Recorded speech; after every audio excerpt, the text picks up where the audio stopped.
এখানে অনেক দেশের টাকা আছে। তো টেবিলের উপরে যে গ্লাসটা ছিল ওই গ্লাসটা অনেক পুরনো হয়ে গেছে এবং ভেঙে চুরে গেছে। দেখেন কি অবস্থা গ্লাসের।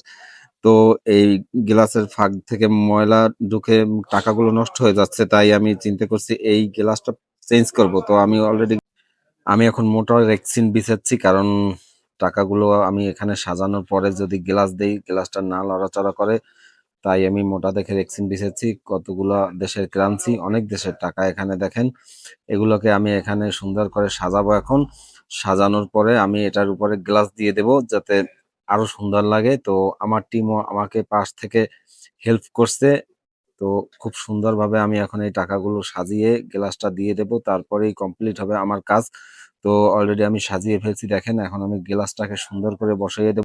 তো অলরেডি গ্লাসটাকে সুন্দর করে বসানো হয়ে গেছে আমার বন্ধুরা। আপনারা দেখেন কেমন লাগতেছে অবশ্যই কমেন্টে জানাবেন। এবং এখানে এসে সৌদিরা প্রচুর জিজ্ঞেস করে আমার কাছে, এটা কোন দেশের টাকা, এটা কোন দেশের টাকা। তো আমি কিভাবে বলবো, এখানে 35 থেকে 40 দেশের টাকা আছে। তো একটা একটা নাম করে বললেও আমার 40 মিনিট লাগবে। তো আমার কাস্টমার আছে, আমি মাঝে মাঝে চিন্তা করি এগুলোকে আমি সরিয়ে ফেলবো এখান থেকে, এখানে রাখবো না আর।